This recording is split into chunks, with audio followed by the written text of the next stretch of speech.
Thinking, Fast and Slow by Daniel Kahneman. Summary and Analysis by Brevreds. Imagine you're at a party, and you hear a friend tell a funny story. You laugh, you nod, and everything feels right in that moment. But then, as the conversation shifts, you find yourself wondering, how did I even come to laugh at that? What just happened in my brain? Daniel Kahneman, a brilliant psychologist and Nobel laureate, invites us into the curious inner workings of our minds in his book. He takes us on a journey through the fascinating landscape of human thought, where two systems compete for our attention. This exploration is not just academic, it's an adventure that touches on every decision we make, from the mundane to the monumental. Kahneman starts with a captivating premise. Our minds operate in two distinct ways. He calls them System 1 and System 2. Picture System 1 as the speedy race car zooming around the track. It's quick, intuitive, and runs on autopilot, making snap judgments without much effort. You know that instant feeling you get when you hear a loud noise? That's System 1 kicking in, alerting you to danger before you even have time to think about it. It's all instinct and gut feelings. Then there's System 2, the ponderous bus that takes its time. This is the part of your brain that kicks in when you're faced with a complex math problem or deciding which high school to attend. It's the slower, more deliberate system that requires effort and focus. When you're trying to solve a tricky puzzle or make a significant life choice, System 2 is in charge, grinding through the details with you. But here's the twist. While System 1 often gets things right, it also makes mistakes, big ones. Kahneman shares anecdotes about how easily our minds can be tricked. For instance, he tells a story about a famous experiment where people were asked to judge the likelihood of something happening based on how easily they could recall similar examples.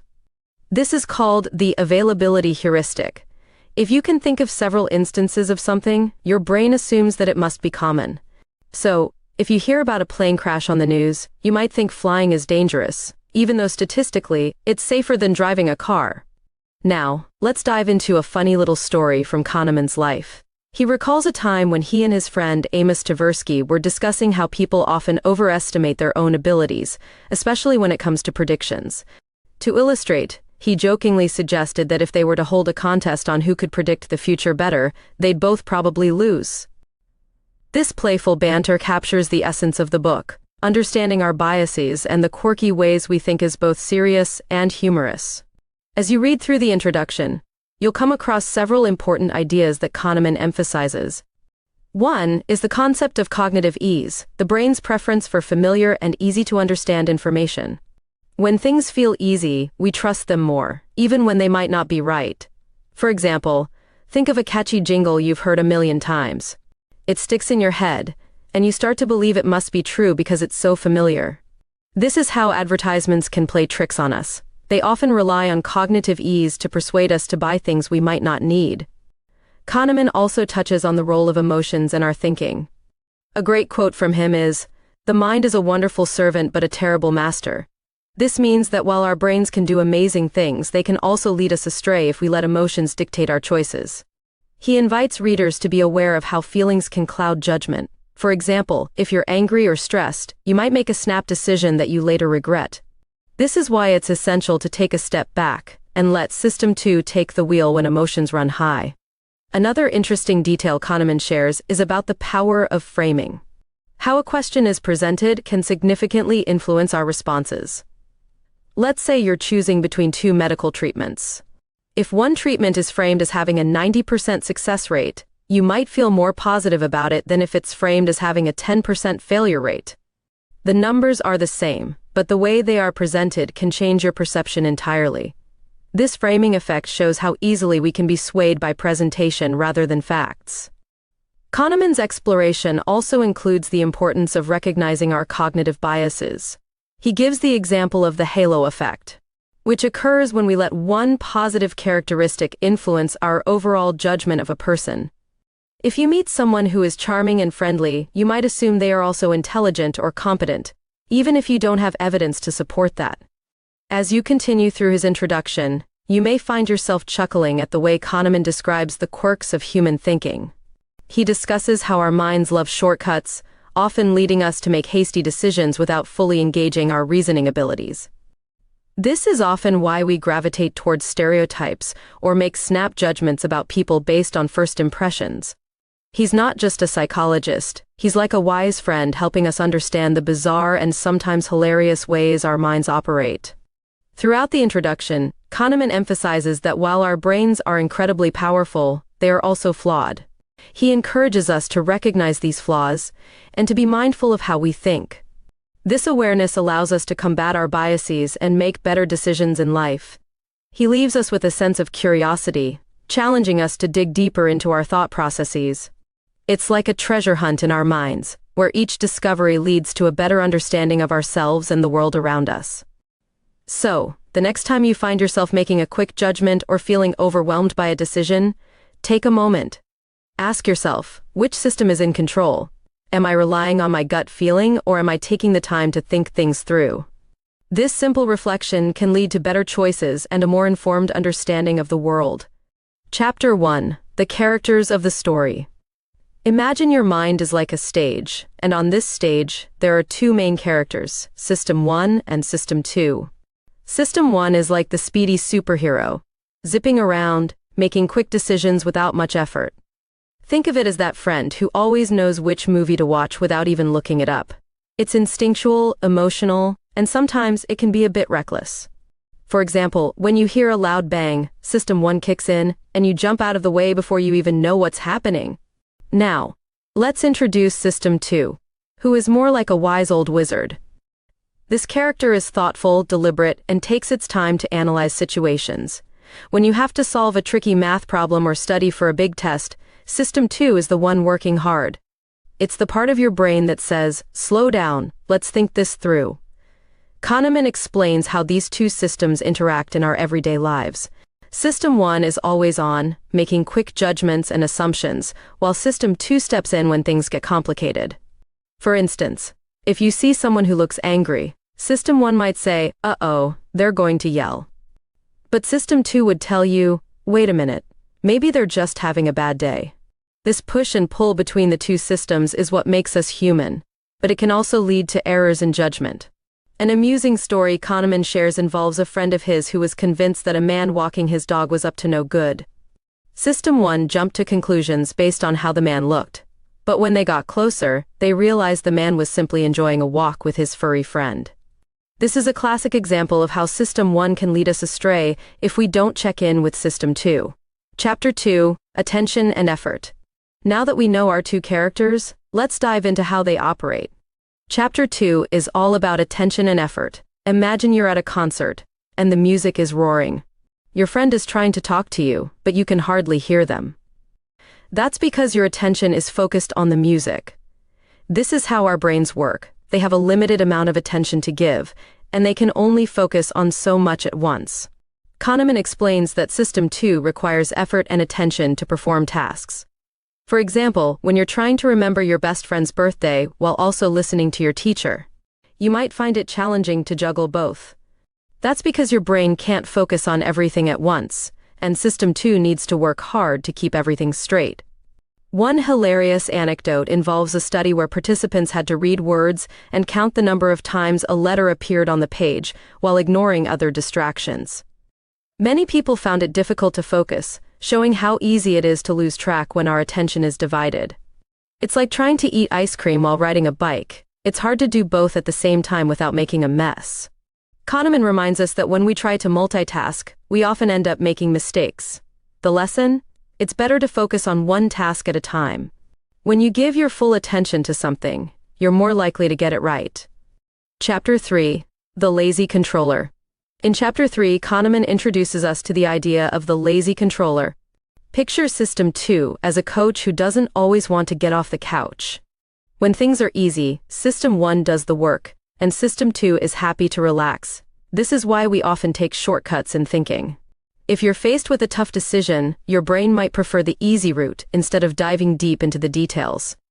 Kahneman shares a funny story about how people often underestimate the effort required to make good decisions. For instance, when asked to assess the quality of something, like a movie or a book, people rely on their initial impressions rather than taking the time to think it through. This laziness can lead to poor choices. Imagine you're at a fair, and there are two rides, one that looks thrilling and exciting, and another that seems boring. If you choose the thrilling ride based solely on excitement, you might regret it later if it turns out to be terrifying. Kahneman emphasizes that sometimes we need to push ourselves to engage System 2, even when it feels easier to let System 1 take the lead. He encourages readers to recognize when they're being lazy in their thinking. By asking ourselves questions and slowing down our decision-making process, we can avoid mistakes and arrive at better conclusions. It's like training your brain to do push-ups. The more you practice, the stronger you get. Chapter 4, The Associative Machine. Chapter 4 dives into the concept of our brains as associative machines. This means that our minds are constantly making connections between ideas. Imagine you hear the word beach, and suddenly you think of sandcastles, the smell of sunscreen, and the sound of waves crashing. That's System 1 at work, drawing links between related concepts. Kahneman explains how this associative thinking can be incredibly useful. For instance, when you're brainstorming ideas for a project, your mind might jump from one thought to another, leading to creative solutions. But there's a downside. Our brains can also make incorrect associations. This can lead us to jump to conclusions based on stereotypes or biases. One amusing story Kahneman shares involves a study where participants were asked to describe a person based on a brief description. People often relied on stereotypes, leading them to make inaccurate assumptions. If someone was described as shy and bookish, they might quickly label that person as a nerd, even if they were really a talented athlete. This shows how easily our minds can mislead us when we rely on quick associations. Kahneman encourages us to be aware of these associations and to question our initial thoughts. By taking a moment to reflect before jumping to conclusions, we can make more accurate judgments about people and situations. It's like checking your facts before sharing a story. It ensures you're getting it right. Chapter 5, Cognitive Ease. In the 5th chapter, we explore the idea of cognitive ease, our brain's preference for simplicity and familiarity. Think about the last time you had to choose between two snacks. If one was your favorite, you'd likely grab it without thinking twice. That's cognitive ease in action. Our brains love what feels comfortable and familiar, and this can influence our decisions in surprising ways. Kahneman shares an interesting study where participants were shown statements that were either easy or hard to read. Those who saw the easy statements were more likely to believe them, regardless of the truth. This demonstrates how our brains can be tricked by something as simple as the clarity of information. If something is easy to understand, we tend to trust it more. He also touches on how advertising uses cognitive ease to persuade us. Bright colors, catchy jingles, and simple messages can make us feel good about a product. If we see an ad that says, "This toothpaste will make your smile shine," we're likely to believe it simply because it's easy to grasp. One funny anecdote Kahneman shares involves how people often misjudge the quality of information based on how it's presented. For example, if two different brands of cereal are compared, and one has a bright, eye-catching box while the other looks plain, consumers might assume the colorful one is better. This shows how cognitive ease plays a role in our perceptions. Kahneman reminds us to be cautious about relying too heavily on cognitive ease. While it can make life easier, it can also lead to poor decisions. By challenging ourselves to think critically and seek out deeper understanding, we can avoid falling into the trap of oversimplification. Kahneman concludes this chapter with a powerful message. Being aware of cognitive ease can help us make better judgments and decisions. By recognizing when we're being influenced by simplicity, we can take the necessary steps to think more critically and engage system. Chapter 6, Norms, Surprises, and Causes. In this chapter, Kahneman dives deep into how we understand the world around us, focusing on our expectations and the surprises that challenge them. Have you ever been at a birthday party and the cake turns out to be a surprise flavor, like pickle-flavored cake? Your reaction is probably one of surprise and maybe even disgust. This is a great example of how our brains are wired to expect certain things based on social norms. Kahneman explains that we often have mental models, like a set of expectations, about how things should work.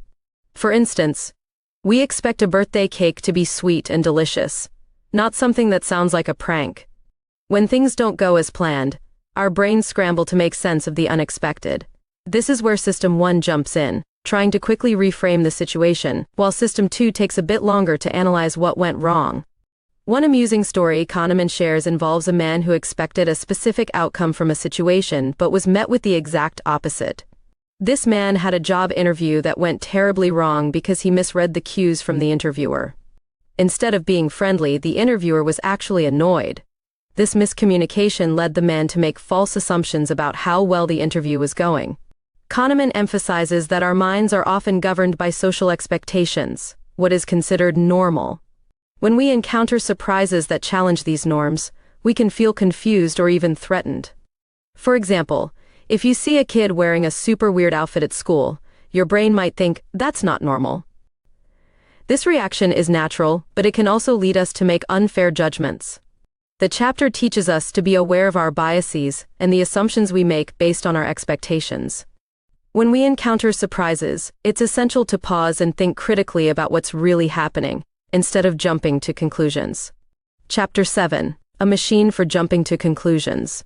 Chapter 7 takes us on a wild ride through the fascinating world of how we make judgments and decisions. Kahneman introduces us to the idea that our brains are like super-fast machines that often jump to conclusions without us even realizing it. This is System 1 at its finest, quick, reactive, and sometimes a bit reckless. Imagine you're in a crowded cafeteria and you see someone sitting alone looking sad. Your brain might instantly think, they must be having a terrible day. But what if they're just waiting for a friend? Kahneman points out that we often make these kinds of snap judgments, relying on our intuition rather than the facts. One funny anecdote Kahneman shares involves a group of people who were asked to identify who was more likely to be a librarian, a quiet, bookish person, or a loud, extroverted party animal. Most people jumped to the conclusion that the quiet person was a librarian, ignoring the fact that there are many more loud party animals in the world than there are librarians. This illustrates how our brains often favor stereotypes and ignore statistics. Kahneman highlights the importance of recognizing when we're making these quick judgments. By taking a moment to slow down and think critically, we can avoid falling into the trap of jumping to conclusions. This is especially important when we're making significant decisions, such as choosing friends or picking a career path. He challenges us to be mindful of our thought processes and to question our first impressions. Remember that time when you thought you'd never like a certain food, only to discover it was your new favorite? That's the power of taking a step back and reconsidering our initial thoughts. Chapter 8, How Judgments Happen. In Chapter 8, Kahneman dives into the nitty-gritty of how we form judgments about ourselves and others. He explains that our judgments are often influenced by the information available to us, which can lead to some pretty surprising conclusions. Think about it. When you hear a rumor about someone at school, that information can shape your opinion of them before you even meet. If you hear that they're really good at sports, you might assume they're also nice and friendly, even if you have no evidence to support that. This is called the halo effect, where one positive trait influences our overall judgment. Kahneman shares an amusing story about a study where participants were asked to rate a teacher's effectiveness based on a short video. Those who saw a friendly teacher rated them highly, while those who saw a stern-looking teacher rated them poorly, even though both teachers were equally knowledgeable. This illustrates how our judgments can be swayed by appearances and first impressions. Kahneman emphasizes that while our brains are wired to make quick judgments, it's essential to be aware of the biases that influence us. By questioning our assumptions and seeking out more information, we can make more accurate judgments about people and situations. He encourages us to ask ourselves, what information am I missing? This simple question can help us dig deeper and avoid making hasty conclusions based on limited information.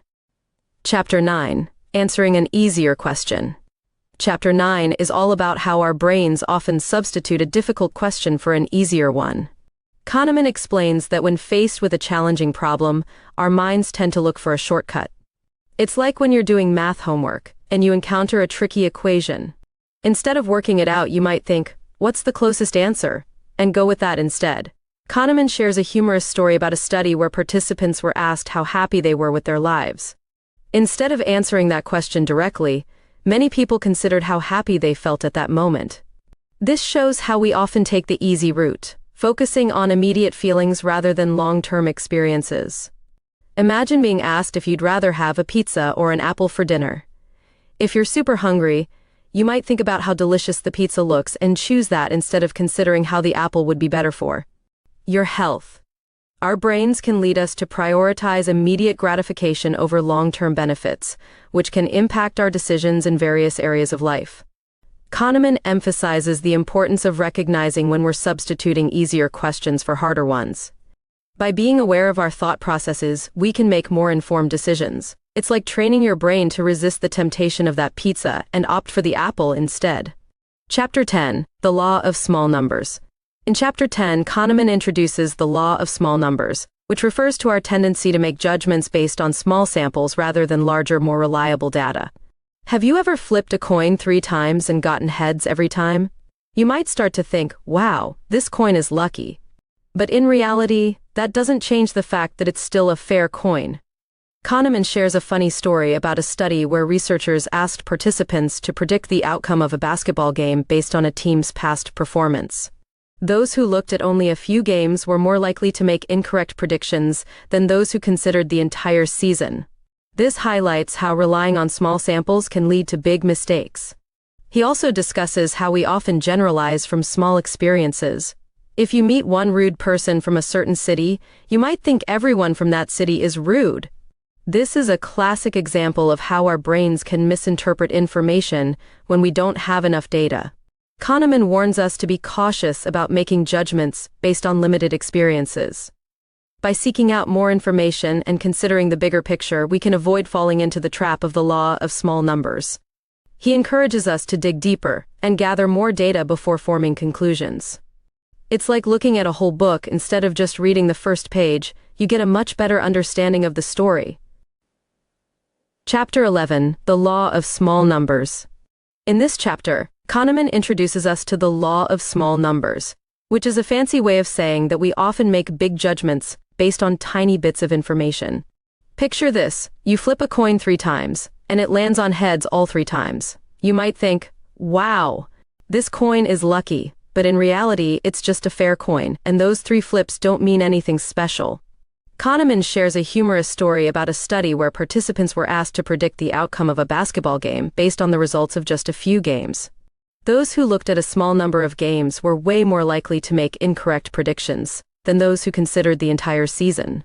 This illustrates how relying on small samples can lead to big mistakes. He also explains that we often generalize from small experiences. For instance, if you meet one rude person from a certain city, you might start thinking that everyone from that city is rude. This is a classic example of how our brains can misinterpret information when we don't have enough data. Kahneman emphasizes that we should be cautious about making judgments based on limited experiences. By seeking out more information and considering the bigger picture, we can avoid falling into the trap of the law of small numbers. It's like looking at a whole book instead of just reading the first page. You get a much better understanding of the story. Chapter 12, Anchors. Chapter 12 dives into the concept of anchoring, which is a fascinating psychological trick our brains play on us. Imagine you're shopping for a new video game. If the first game you see costs $60, that price becomes an anchor in your mind. Now, when you see another game priced at $40, you might think it's a great deal, even if it's not much cheaper than similar games. Kahneman shares an interesting study where participants were asked to estimate the percentage of African nations in the United Nations. Before answering, they were spun on a wheel that landed on either 10 or 65. Those who landed on 10 guessed much lower than those who landed on 65, showing how the initial number influenced their judgment. One amusing story he tells involves a group of people who were asked to estimate the number of countries in Africa after being shown an arbitrary number. The results were shocking. It turns out the people's answers were heavily influenced by that initial number, even though it had nothing to do with the actual question. The lesson is that anchors can be powerful, and they can affect our decisions in surprising ways. Kahneman encourages us to be aware of these anchors when making choices, whether it's buying a game, a car, or even deciding on a meal. By recognizing the influence of anchors, we can make better decisions that aren't swayed by irrelevant information. Chapter 13, The Science of Availability. In Chapter 13, Kahneman introduces us to the availability heuristic, a mental shortcut that relies on immediate examples that come to mind. Imagine you hear about a plane crash on the news. Suddenly, you might think flying is super dangerous, even though statistically, it's much safer than driving a car. This is the availability heuristic at work. Kahneman shares a funny story about how people often overestimate the frequency of events based on how easily they can recall examples. For instance, if someone asks you whether there are more words in the English language that start with the letter K or have K as the third letter, you might quickly recall kangaroo and kite, but struggle to think of words like basket and market. Most people guess that there are more words starting with K, but that's not true. He emphasizes that our brains tend to rely on what's available in our memory, which can lead to skewed perceptions. The availability heuristic shows us how our judgments can be swayed by recent or vivid memories. This is why people often think that shark attacks are more common than they really are, simply because they see stories about them on TV. Kahneman encourages us to seek out more information and to question our assumptions. Instead of relying solely on what we remember, we should consider the facts and statistics to make more accurate judgments. It's like looking at a map instead of just relying on your memory of the streets. Chapter 14. Availability, Emotion, and Risk. In Chapter 14, Kahneman explores the relationship between availability, emotions, and our perception of risk. When we hear about tragic events, like natural disasters or terrorist attacks, our emotions can cloud our judgment. We may start to think that these events are more common than they really are, simply because they evoke strong feelings. Kahneman shares a powerful story about how media coverage of events can create an exaggerated sense of danger. If a news channel constantly reports on violent crimes, viewers may begin to feel that their own safety is at risk, even if the actual crime rates are declining. This shows how emotional reactions can distort our understanding of reality. One amusing anecdote he includes involves a study where participants were asked to estimate the risk of dying from various causes, such as drowning or being struck by lightning. Most people dramatically overestimated the risks associated with rare events, thanks to the emotional weight those stories carry. Kahneman uses this to demonstrate how our brains can misinterpret risk based on emotional availability. He encourages readers to be aware of how emotions can shape our perceptions of risk. Instead of allowing fear to drive our decisions, we should look at the facts and make informed choices. It's like checking the weather forecast instead of just going by how cloudy it looks outside. Chapter 15. Tom W.'s Specialty. Chapter 15 introduces us to Tom W., a fictional character that Kahneman uses to illustrate the concept of representativeness. Tom is described as a quiet, studious fellow who loves reading and has a passion for literature. When asked to guess his profession, most people jump to conclusions and say, he must be a librarian. However, Kahneman points out that this kind of judgment overlooks important statistical information. In reality, there are many more male farmers than male librarians, so it's statistically more likely that Tom is a farmer, even though he fits the stereotype of a librarian. This is a classic case of the representativeness heuristic, where we rely on stereotypes instead of considering the bigger picture. Kahneman shares a funny story about how our minds can be tricked by stereotypes. If you were to meet someone who looks like a rock star, you might assume they are a musician, even if they work in a completely different field. Our brains love to categorize people, but this can lead us to make incorrect assumptions. He emphasizes the importance of being aware of the representativeness heuristic when making judgments about people or situations. By recognizing our biases, we can make more informed decisions and avoid falling into the trap of stereotypes. This is like getting to know someone before making a judgment instead of relying on first impressions. Chapter 16. The Engine of Capitalism. In this chapter, Kahneman dives into the world of economic choices and how our thinking affects our decisions as consumers. He talks about the engine of capitalism, which runs on the idea that people will make choices that benefit them. But here's the twist. Our brains don't always make rational decisions. Sometimes, we make choices based on emotions, biases, and even silly shortcuts. Kahneman shares a funny anecdote about a group of people who were asked to evaluate a product based on its price and quality. When a product was priced high, people assumed it was of better quality, even when it wasn't. This shows how our brains can trick us into thinking something is better just because it's expensive.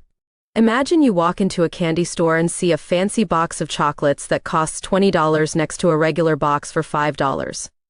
Even if you know the box tastes just as good, the fancy packaging and higher price make you think, this must be better. This is a classic example of how our perception of value can be influenced by price. Kahneman discusses loss aversion, which means that people hate losing things more than they enjoy gaining them. If you were to lose $10, it would feel much worse than the joy of finding $10. This is important because it influences how we make financial decisions.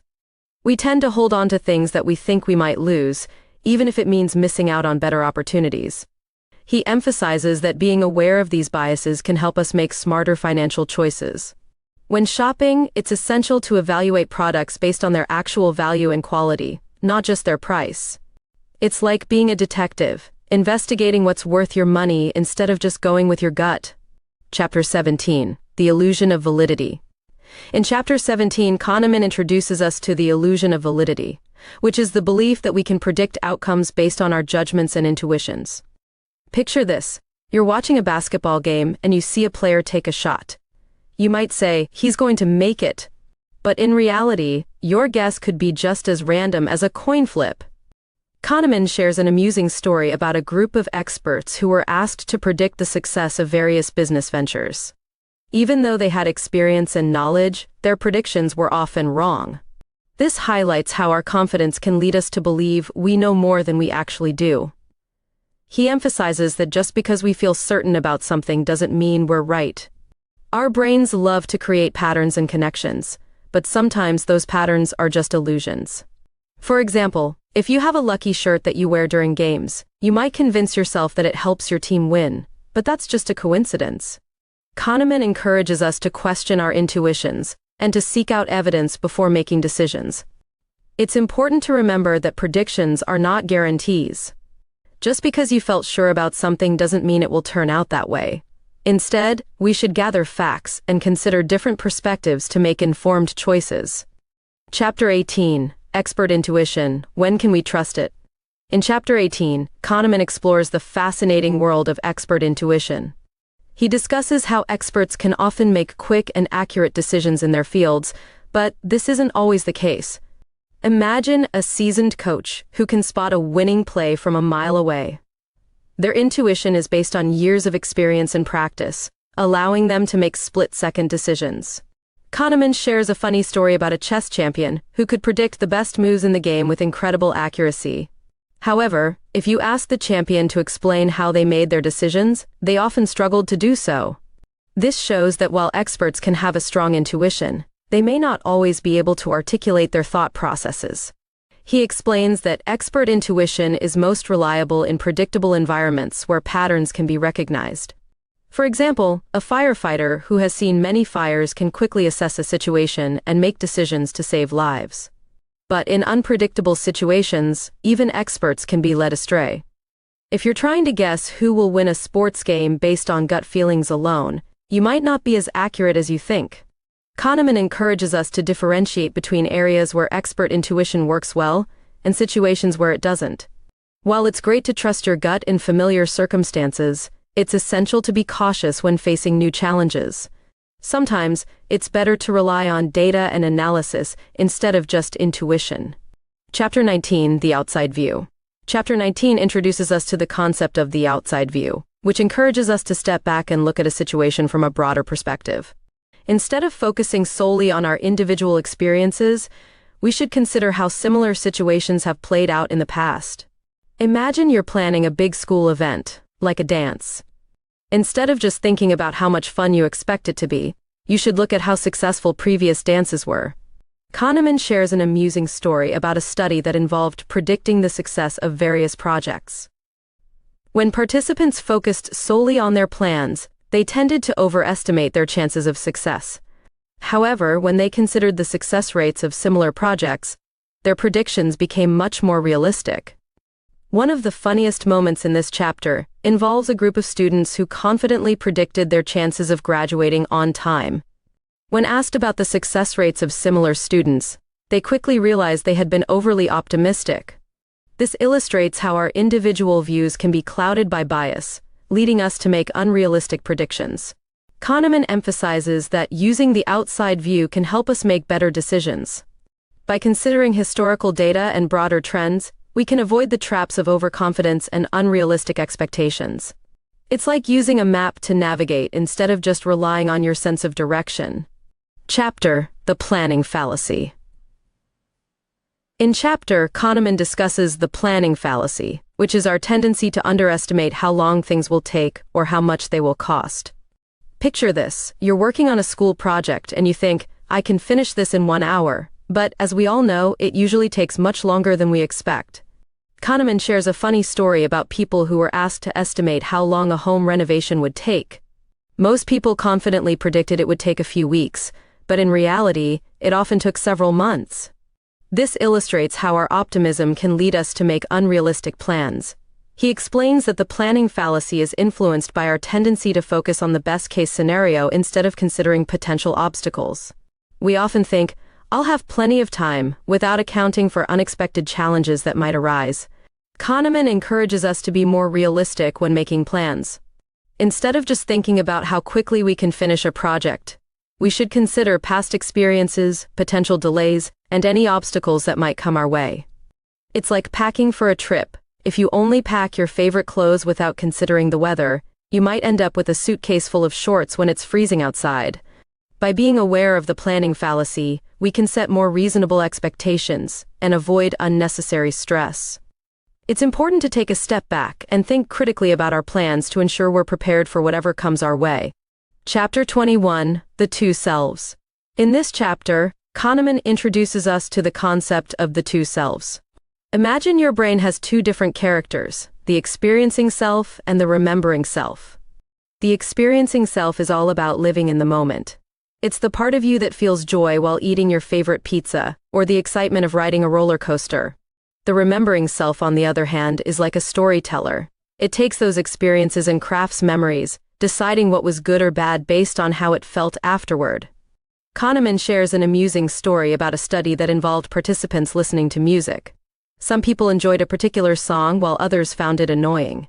When asked later how they felt about the music, the remembering self tended to overlook the unpleasant parts and focus on the overall experience. This shows how our memories can be biased by what we recall, rather than what actually happened. He emphasizes that the remembering self often holds more power over our decisions than the experiencing self. For example, if you had a fantastic day at a theme park but ended it with a long wait for a ride, your remembering self might focus on that wait, leading you to believe the day wasn't as great as it was. This is important because it affects how we make choices in the future. If we remember an experience as bad, we might avoid it even if the rest was wonderful. Kahneman encourages readers to be mindful of their two selves. Understanding this concept helps us recognize that our memories can sometimes distort our experiences. It's like realizing that just because you remember a story differently doesn't mean it wasn't fun at the time. Chapter: Life as a Story. In chapter, Kahneman continues with the theme of storytelling and how we create narratives from our lives. Our remembering self loves to weave tales about our experiences, and these narratives shape how we see ourselves. Think of your life as a movie, where every event is a scene that contributes to the overall plot. Kahneman shares a funny anecdote about how people often highlight the dramatic moments in their lives when telling stories. For example, if someone asks about a family vacation, they might focus on the time they got lost instead of all the fun they had. This illustrates how our memories tend to gravitate toward excitement and conflict, making our stories more entertaining. He emphasizes that we tend to remember the peak moments of our experiences, the highs and lows, rather than the mundane parts in between.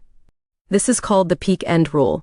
If you went to a concert that started slow but ended with an amazing finale, you're likely to remember it as a fantastic experience, even if the beginning was a bit dull. Kahneman points out that this storytelling aspect of our memories can affect how we plan for the future. If you remember a road trip as thrilling because of one funny incident, you might be more inclined to take another road trip, even if the journey was mostly uneventful. It's essential to understand that our memories can be influenced by how stories are told. By recognizing the way we create narratives, we can better understand our motivations and choices. It's like being the director of your own movie. You have the power to choose which scenes to highlight. Chapter 23: The Focusing Illusion. In Chapter 23, Kahneman introduces the focusing illusion, which is our tendency to think that certain factors are more important than they actually are. Imagine you're planning a birthday party. You might focus so much on the cake that you forget about the music or the games. When we emphasize one aspect, it can overshadow other important details. Kahneman shares an interesting study where participants were asked how happy they would be if they lived in a different city. Those who imagined moving to a sunny place focused heavily on the weather and believed they would be much happier there. However, when they actually moved, they found that other factors, like social connections and daily routines, played a bigger role in their happiness than the weather alone.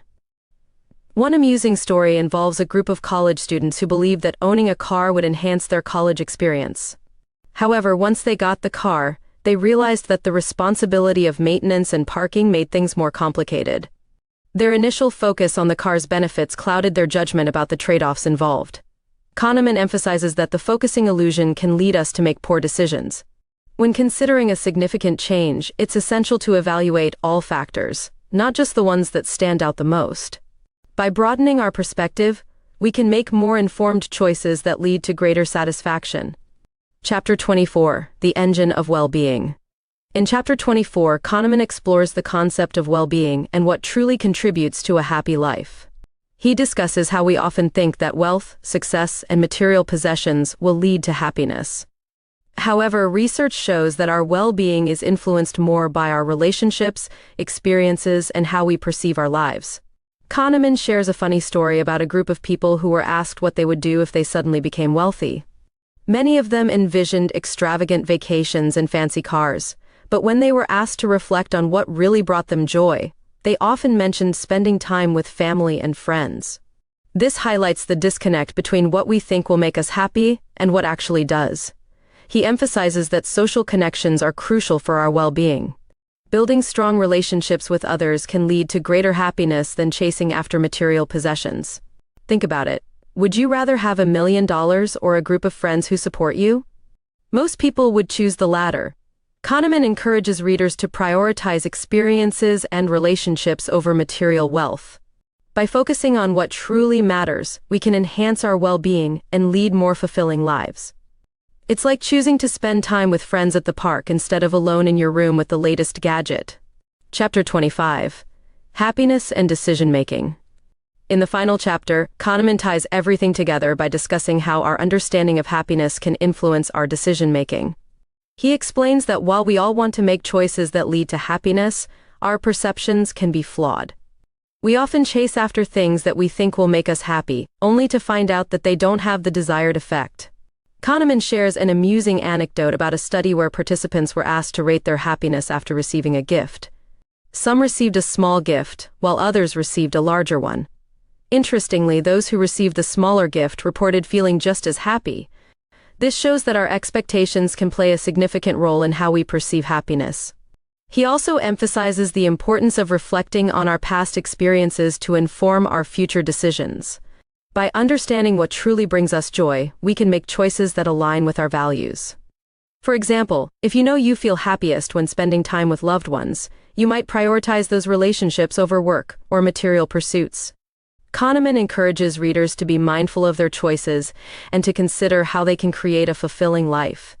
It's like being a gardener, nurturing the relationships and experiences that bring joy, while letting go of those that don't contribute to your happiness. Chapter 26, The Illusion of Focus. In Chapter 26, Kahneman introduces the concept of the illusion of focus, which describes how we often believe we are paying attention when, in fact, we are distracted. Imagine you're trying to study for an important test, but your phone keeps buzzing with notifications. You think, I can multitask, I'll just check this one text. But before you know it, 30 minutes have gone by, and you've forgotten what you were studying. Kahneman shares a funny story about a magician who performed a trick that relied on the audience's focus. While everyone was concentrating on the magician's hand, he cleverly switched objects with his other hand without anyone noticing. This illustrates how our brains can be easily fooled by what we think we are focusing on while missing other important details. He explains that our brains are not wired for multitasking. When we try to juggle multiple tasks, we often end up missing key information and making mistakes.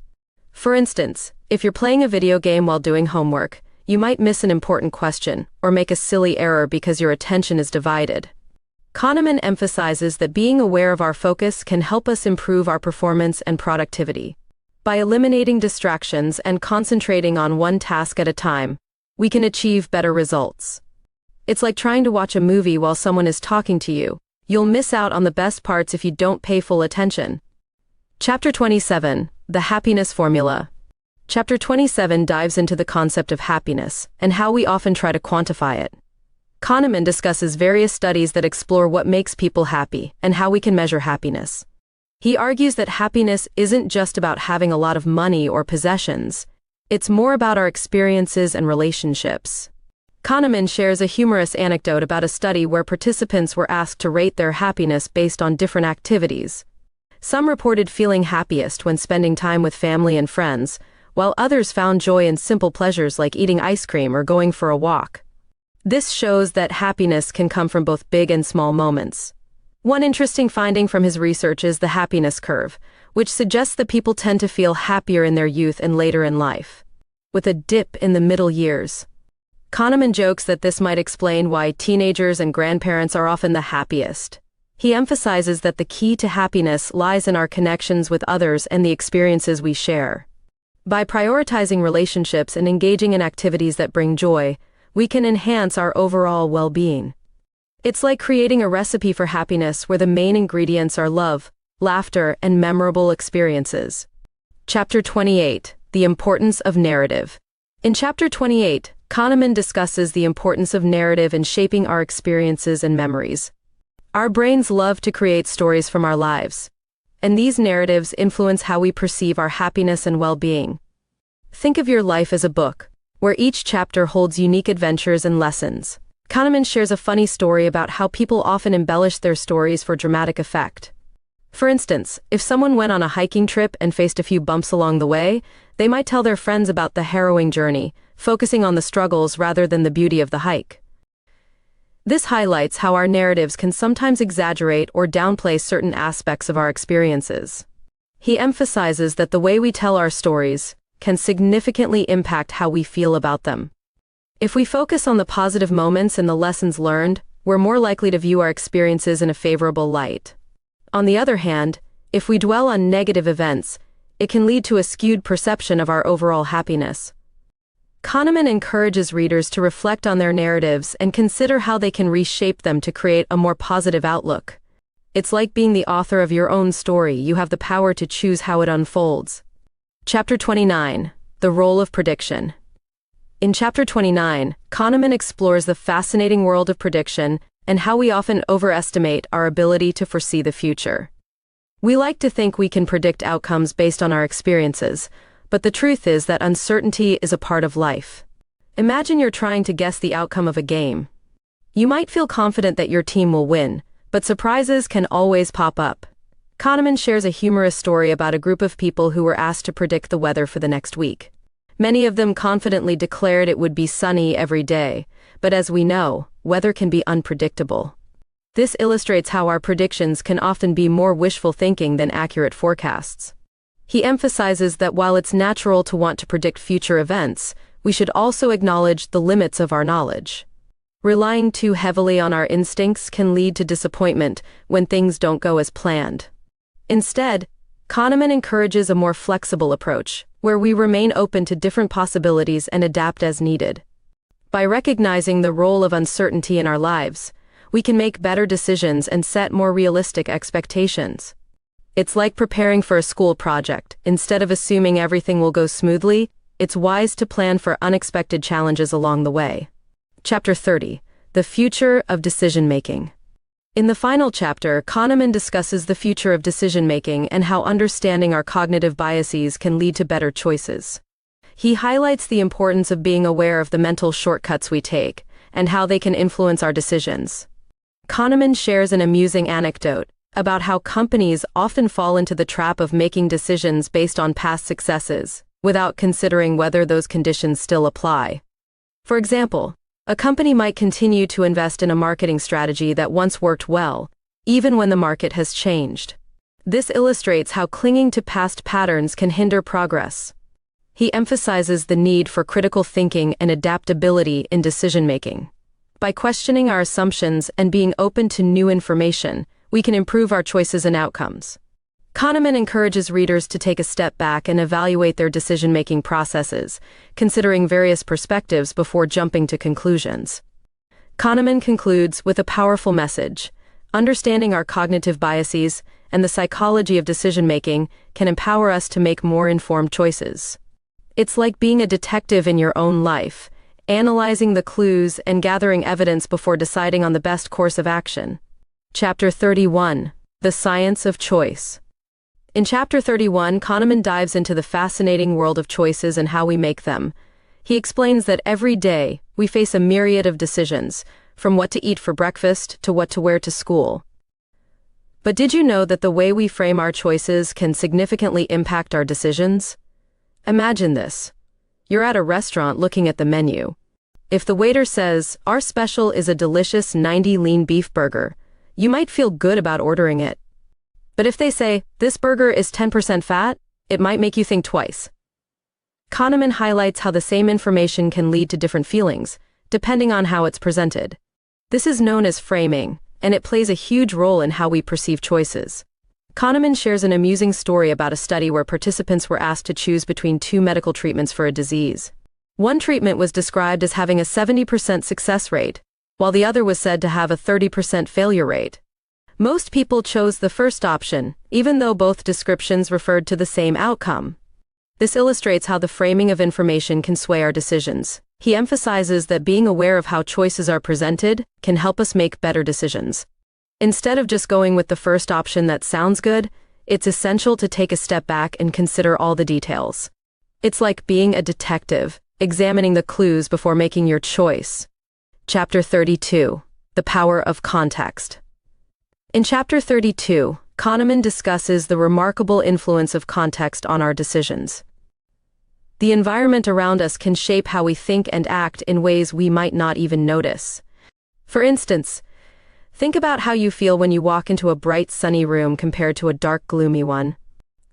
Your mood and decisions can be affected by these surroundings. Kahneman shares a funny story about a study where researchers wanted to see how the taste of food could change based on presentation. Participants were given the same food but served on different plates, some on fancy china, and others on plain paper plates. Not surprisingly, the ones served on fancy dishes rated the food as tasting better. This highlights how our perceptions can be influenced by the context in which we experience things. He emphasizes that context matters when making decisions. If you're trying to choose a book to read, the way it's presented can influence your choice. Kahneman encourages readers to be mindful of the context and to recognize how it shapes our preferences. By understanding the power of context, we can make more informed decisions. Instead of letting our environment dictate our choices, we can actively seek out the best options. It's like creating the perfect atmosphere for a party. The right decorations and music can make all the difference. Chapter 33. The Impact of Social Influence. In Chapter 33, Kahneman explores how social influence affects our decisions.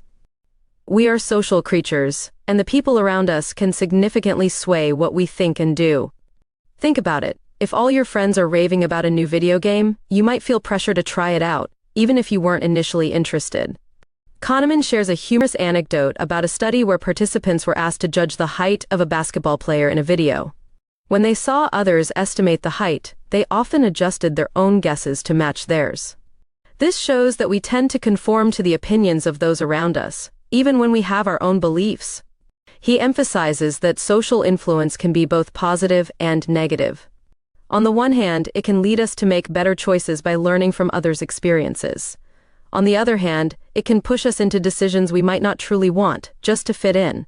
For example, if everyone at school is wearing a certain style, you might feel pressured to follow suit, even if it doesn't reflect your personal taste. Kahneman encourages readers to be aware of social influences and to make decisions based on their true preferences, rather than simply conforming. It's like being a trendsetter instead of a follower. You have the power to choose your unique path. Chapter 34. The Role of Emotion in Decision-Making. In the final chapter, Kahneman discusses the profound role of emotion in our decision-making processes. Often, we think we make decisions based on logic and reasoning, but emotions can play a significant part in shaping our choices. Imagine you're at a pet store and you see an adorable puppy. Your heart melts and suddenly, you want to take it home, even if you hadn't planned on getting a pet. Kahneman shares an amusing story about a study where participants were asked to choose between two vacation packages. One package included a free upgrade to a luxury hotel, while the other offered a discount on a more basic hotel. Even though the value of both options was comparable, the excitement of the free upgrade led many to choose that option. This illustrates how emotions can override rational thinking and decision-making. He emphasizes that understanding our emotions can help us make better decisions. When we recognize that our feelings are influencing our choices, we can take a step back and evaluate whether those emotions truly align with our goals. It's like pausing before buying something because you're feeling excited. It's important to ensure it's what you genuinely want. Kahneman encourages readers to embrace their emotions while also being mindful of their impact on decision-making. By combining emotional awareness with logical reasoning, we can make choices that genuinely reflect our desires and values. It's like being a skilled chef, balancing flavors to create the perfect dish. Chapter 35, The Experience of Pleasure and Pain. In Chapter 35, Kahneman explores the interesting relationship between pleasure and pain in our lives. He explains that our brains are wired to process experiences based on these two sensations, and how we remember them can shape our future decisions. Imagine biting into a delicious piece of chocolate cake. The experience is full of joy, but if you accidentally bite into a piece of hard candy hidden inside, that moment of pain can stick in your mind. Kahneman shares a funny story about a group of participants who were asked to rate their overall experience of a medical procedure. The researchers found that people remembered the experience based on the peaks and the end, rather than the entire process. If the procedure ended on a high note, like a pleasant interaction with the nurse, people rated it more positively, even if it had painful parts. One important quote from Kahneman in this chapter is, "We remember experiences by their peaks and their ends." This highlights how our memories can distort our recollection of events. Instead of thinking about the entire experience, we often focus on those standout moments. He emphasizes that understanding this can help us make better decisions in the future. For example, if you know that ending a fun day with a favorite activity can enhance your overall memory of the day, you might plan to do something special at the end. It's like making sure your birthday party has a fantastic cake to wrap up the celebration. Chapter 36, The Focusing Illusion Revisited. In Chapter 36, Kahneman revisits the idea of the focusing illusion, which he previously mentioned but goes deeper into how it affects our judgments about happiness and satisfaction. He explains that when we focus on one aspect of our lives, we tend to overestimate its importance and its impact on our overall happiness. For example, if you're thinking about how much you want a new video game console, that desire might overshadow other important aspects of your life, like friendships or school. Kahneman shares an amusing anecdote about a group of people who were asked about their happiness levels based on different factors, such as income, relationships, and health. Those who focused heavily on their income seemed to overlook the joy that strong friendships brought them. They might say, "If I just had more money, I'd be so much happier," when in reality, their friendships were the true source of joy. He emphasizes that this focusing illusion can lead us to make poor decisions. If we place too much importance on one factor while ignoring others, we can end up feeling dissatisfied. Just like if you only focus on getting good grades and ignore your friends, you might miss out on valuable experiences. Kahneman encourages readers to broaden their perspectives when evaluating their happiness. Instead of fixating on one area of life, it's important to consider the bigger picture. It's like looking at a beautiful painting. If you only focus on one color, you might miss the entire masterpiece. Chapter 37, The Role of Anticipation. In Chapter 37, Kahneman discusses the role of anticipation in our experiences and how it can shape our happiness. He explains that the excitement we feel while waiting for something can often enhance our enjoyment. Imagine waiting for your birthday party. The anticipation builds excitement, and when the day finally arrives, that joy can make the celebration even sweeter. Kahneman shares a funny story about how people often anticipate events in different ways. For instance, when asked to imagine a vacation, some people focus on the fun activities they'll do, while others think about the stress of packing and traveling. This shows that our anticipation can vary greatly, influencing how we feel about the upcoming experience. He emphasizes that learning to manage anticipation can improve our overall satisfaction. If we focus on the positive aspects of an event and allow ourselves to enjoy the build-up, we can enhance our happiness. It's like hyping up a surprise party. The excitement of waiting can make the actual event even more thrilling. Kahneman also notes that sometimes the anticipation can be better than the actual event. For example, you might look forward to a movie for weeks, but when you finally see it, you realize it didn't live up to your expectations. Understanding this can help us manage our hopes and enjoy the journey, rather than just focusing on the outcome. Chapter 38: The Importance of Memories. In the final chapter, Kahneman emphasizes the importance of memories in shaping our happiness and experiences. He explains that our memories are not just records of the past, they are powerful forces that influence our present and future decisions. Think about how you remember a family vacation. If you recall it as a joyful adventure filled with laughter, you might be more inclined to plan similar trips in the future. Kahneman shares a humorous anecdote about how people often remember experiences based on the stories they tell. If someone had a fun time at a theme park but got stuck in a long line, they might focus on the thrilling rides and forget about the wait. This highlights how our memories can be selective, emphasizing the highlights while downplaying the not-so-great moments. One of the key takeaways from this chapter is that we have the power to shape our memories. By reframing past experiences and focusing on the positive aspects, we can enhance our overall happiness. Kahneman encourages readers to think about how they can create lasting memories by focusing on meaningful moments and sharing stories with others. He concludes with a powerful message: our memories are like the chapters of a book, shaping the narrative of our lives. Embracing the good moments and learning from the bad can lead to a richer, more fulfilling existence. It's like creating a scrapbook filled with your best memories. Each page tells a story that brings joy.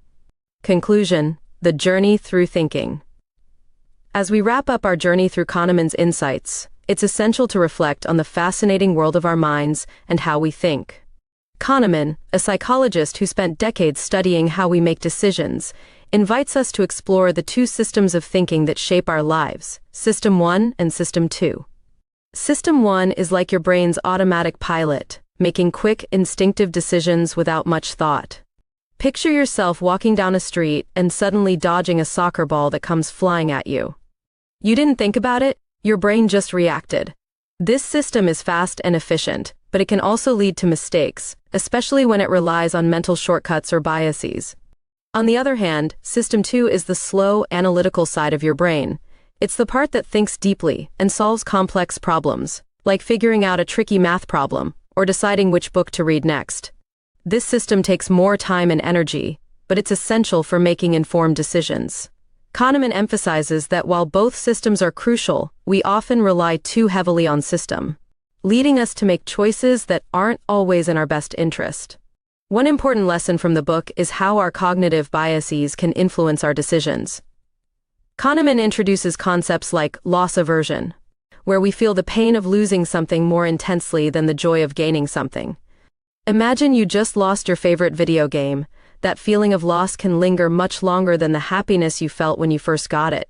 This insight into our emotions helps us understand why we sometimes make irrational choices.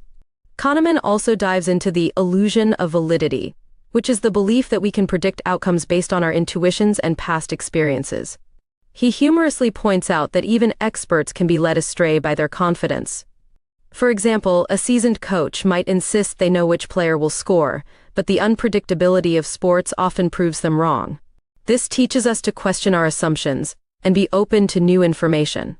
A significant part of the book is dedicated to understanding how we perceive happiness and satisfaction. Kahneman emphasizes that our memories play a crucial role in shaping our happiness. He explains that we remember experiences not by how they went overall, but by the peaks and how they ended. If you had an exciting day at an amusement park but had to wait in a long line at the end, that wait might overshadow the fun you had earlier. Recognizing this can help us create better experiences in the future. Throughout the book, Kahneman shares engaging stories and examples from research studies that illustrate his points. For instance, he tells of a study where participants rated their happiness based on different activities. It turned out that people often derived more joy from simple moments, like spending time with friends, than from more material gains like money. This suggests that we should prioritize relationships and experiences that bring us joy over just chasing after wealth. Another captivating idea is the concept of the focusing illusion. Kahneman explains that when we concentrate on one aspect of our lives, like wanting a new phone, we can overestimate how much that desire will affect our overall happiness. In reality, we often have many sources of joy, and it's essential to consider the bigger picture. Kahneman also discusses the impact of anticipation. The excitement we feel while waiting for an event can enhance our enjoyment of it. If you're looking forward to a school dance, the build-up can be just as exhilarating as the dance itself. Learning to savor that anticipation can lead to a more fulfilling experience. As we reach the end of this exploration into Kahneman's work, it's clear that understanding how we think can empower us to make better decisions. By recognizing our biases, being mindful of our emotions, and valuing our memories, we can improve our overall happiness and well-being. Kahneman encourages us to be more aware of our thought processes and to take a step back when making important choices, allowing us to navigate life with greater clarity and purpose. So, whether you're making decisions about school, friends, or hobbies, remember to engage both systems of thinking. Trust your instincts, but also take the time to analyze your choices. By doing this, you'll be better equipped to create a life filled with meaningful experiences and joyful memories.